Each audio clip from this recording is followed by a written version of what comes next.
Hello, welcome to another episode of Clues, Cues and Reviews. We're looking at Bleach 680 The End 2. You're probably wondering why am I doing Bleach first. Honestly, between Bleach and One Piece this week, Bleach was a better chapter, in my opinion. Blasphemous, don't you think? But it was really that good of a chapter. Anyway, without further ado, let's get into the review. So, point number 1. We basically see that Ichigo has lost his Quincy and his hollow powers. They were taken from him and he was basically left for dead. He basically says that as the powers were taken, they were basically fading and they were going to pure white. He saw the light. You get the reference then. He was left for dead. It made me think of a few things. It made me think of the scene where he loses his powers against Aizen, and it made me think, this whole chapter really made me think of the scene where Aizen goes to find the Soul King, and Ichigo basically, everyone loses and Ichigo that can stop him. So that's what it made me think of at this point in time. With the point number 2 is about Ishida. Like Ichigo, he's practically dead. A lot of this was a chapter of conversation between the two. A good segment of the chapter was about that. In summary, basically, you can see that Hashwalt is a very logical guy because he's talking about growth and gain and who he supports. And Ishida, you can see he's gone from being a logical dude, so he was a lot like Hashwalt before, to become a lot more of an emotionally invested dude.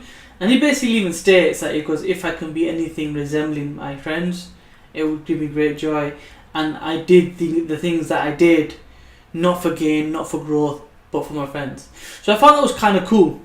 I could see the development of Ishida from where he started at the beginning of the story, where he was in fact a lot like Hashwald, to now where he's basically a lot more like Ichigo. Not quite there yet, but close enough. But he does it his way.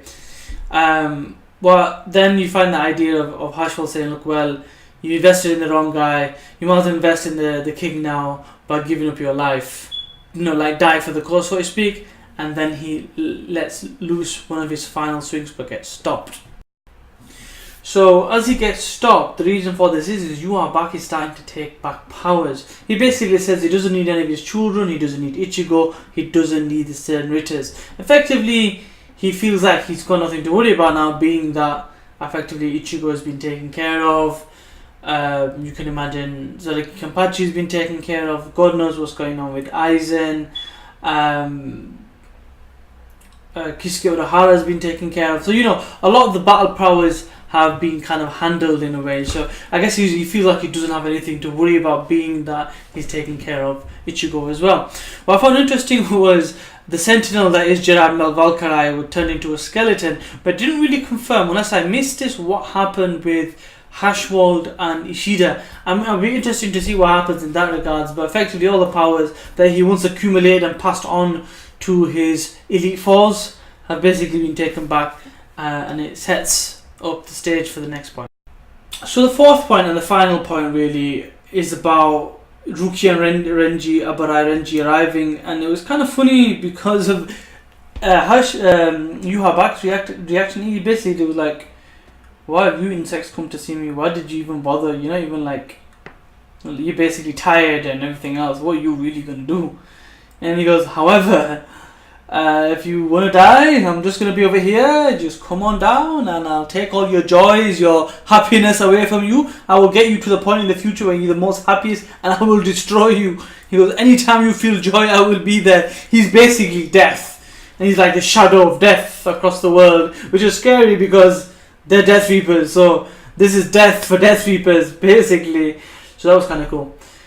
His reaction, as obnoxious as always, but what else do you expect him to do? He's basically the king now. He's the god, I guess. The Soul King's out of the picture. He's absorbed the Soul King's power. He's taking care of Ichigo. There's no really else that can stop him. The last person to defeat him is already dead. So, he's basically going to take over the world. What this does set up, like I said at the beginning of this review, is that Aizen-esque type of situation where Aizen was going to take out the Soul King, and Ichigo has to go and train and get strong and do what he needs to do to go there.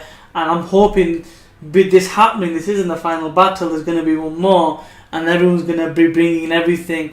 Zaki's got to strengthen his body. Ichigo's got to find his way. Can you bring back the Quincy and the Hollow Powers, or is he gonna go full Shinigami mode and release the beast? I guess we'll have to wait and see. Hope you enjoyed the chapter. Controversial decision. I know I said Bleach was better. You let me know what you think in the comment section below. Give me a thumbs up if you even if you disagree, but you enjoyed the chapter and the review.